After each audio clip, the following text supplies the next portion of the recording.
स्थगिती देण्यात आलेली आहे. नाही तर पालकमंत्री पदाची नेमणूक करणे ही सर्वस्वी सन्माननीय मुख्यमंत्री आणि दोन्ही उपमुख्यमंत्र्यांच्या आधिपत्याखाली येते. माझा त्याच्याशी स्वतःचा काही संबंध नाही. मी महाराष्ट्रामध्ये गेले 8 दिवस शेतकऱ्यांची समस्या, त्यांचे प्रश्न, त्यांचे क्रॉप पॅटर्न, त्यांचे अनुदानं, त्याचप्रमाणे एक्झिबिशन, त्याचप्रमाणे कॉन्व्होकेशन अशा वेगवेगळ्या कार्यक्रमामध्ये महाराष्ट्रभर फिरतो आहे. त्यामुळे शेतकऱ्यांच्या अडीअडचणी समजून घेणं हे माझं प्राथमिक कर्तव्य आहे, तेच मी करतो आहे.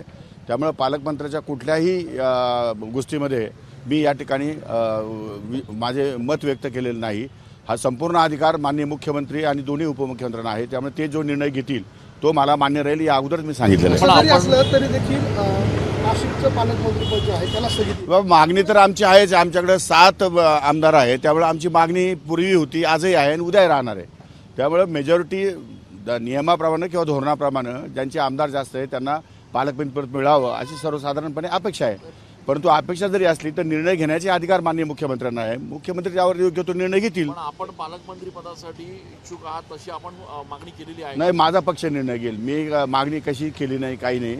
माझा पक्ष सन्माननीय उपमुख्यमंत्री अजितदादा पवार राष्ट्रवादी काँग्रेस पक्षाचे अध्यक्ष आहेत. त्यांना संपूर्ण अधिकार आहे. ते जे निर्णय घेतील तो मला मान्य. तुम्हाला जे पालकमंत्रीपद दिलेलं आहे त्याच्यावर तुम्ही समाधानी आहात? मी समाधान, मी पूर्ण कुठल्या कामावर समाधानी. मी नंदुरबारमध्ये काल राडा झाला, 2 गटांमध्ये दंगल उसळली. त्या ठिकाणी तणावपूर्ण वातावरण सध्या आहे. आपण काही माहिती घेतली? नाही, मी काही माहिती घेतली नाही. मी माहिती घेईन. आता रात्री उशिरा आलो मी, पण माहिती घेतो मी आणि त्या संदर्भात मार्ग काढू. मी नंदुरबारला गेलो काढेल. नाशिकचं पालकमंत्री पद हे राष्ट्रवादीला जाईल आणि रायगडचं शिवसेनेला जाईल अशा पद्धतीने नाही सांगता येणार, नाही सांगता येणार. मला काही माहिती नाही आणि मी त्या संदर्भात भाष्य करू इच्छितो. पण त्यामुळे जे वरिष्ठ नेते आहेत मुख्यमंत्री उपमुख्यमंत्री यांच्यामध्ये ताळमेळ नाही अशी चर्चा आहे आणि एक निर्णय घेताना त्याला स्थगिती देऊन ही नामुष्की. नाही नाही नाही नाही, ते चुकीची चर्चा आहे. अंतर्गत त्यांचा अतिशय गुड अंडरस्टँडिंग आहे. त्यामुळे तशा प्रकारची चर्चा करणं हा व्यर्थ चर्चा करण्याचा प्रकार आहे. त्यामुळे त्या गोष्टीमध्ये तथ्य नाही असं माझं मत. कुंभमेळा आहे, येता कुंभमेळा आहे. कुंभमेळ्यामध्ये स्थानिकच माणूस पालकमंत्री असायला हवा असं तुम्हाला वाटतं? एक गोष्ट बरोबर आहे की स्थानिक माणूस हा पालकमंत्री असावा. सर्वसाधारणपणे कारण त्या जिल्ह्याचा आवाका माहिती असतो, कार्यकर्ते माहिती असतात, प्रश्न माहिती असतात. त्यामुळे ते सोडवण्यासाठी त्याला वेळ देता येतो जिल्हा असल्यामुळे. इतर जिल्ह्यामध्ये जायचं म्हटल्यानंतर कधीतरी 4-6 महिन्यांनी जायचं, नुसतं नॉर्मल पाठी टाकायला जायचं, ते पण बरोबर नाही. पण तो शेवटी निर्णय मुख्यमंत्र्याचा आहे. त्यांनी तो विचार करून निर्णय घेतला असावा असं माझं मत आहे. मागच्या कुंभमेळ्यात गिरीश महाजनच पालकमंत्री होते, तेच कुंभमेळा मंत्री होते. ते आता कोण आहे आणि कोण होते आणि कोणी असावं हा पूर्ण अधिकार माननीय मुख्यमंत्र्याचा आहे. त्यामुळे त्याच्यावर भाष्य करणं योग्य नाही. शिवसेनेचे 2च आमदार आहेत, मात्र तरी देखील शिवसेना दावा करते. दावा कोणी करू शकतं, का करू नये त्यांनी दावा? त्यांनी दावा करणं काय वाईट आहे असं मला म्हणायचं नाही. मग आता गिरीश महाजन 4-5 BJPचे आमदार, मंत्री एकही नाही.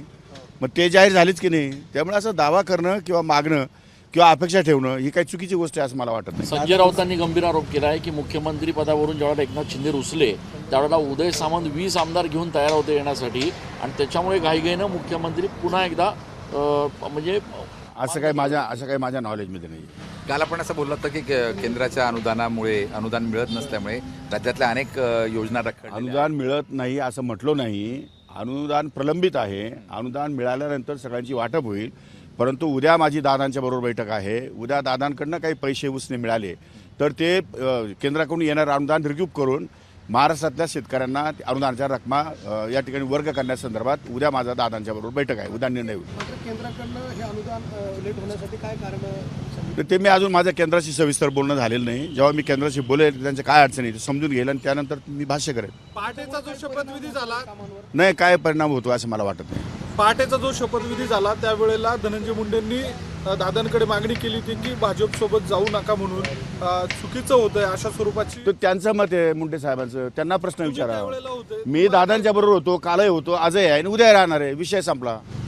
कोकणे साहेब, अशोक चव्हाणांनी एक विधान केलेलं आहे, कार्यकर्त्यांची इच्छा असेल तर आगामी स्थानिक स्वराज्य निवडणुका स्वबळावर लढू असं ते म्हणतात. तो विषय पक्षांतर्गत आहे. पक्षांनी निर्णय घ्यायचा आहे. त्यामुळं स्वबळावर लढायचं की नाही लढायचं हे ते पक्षाचे नेते ठरवतील. तो आपला विषयच नाही आहे. त्यामुळे त्याच्या संदर्भात मी चर्चा करणं बरोबर नाही. ABP माझा, उघडा डोळे बघा नीट.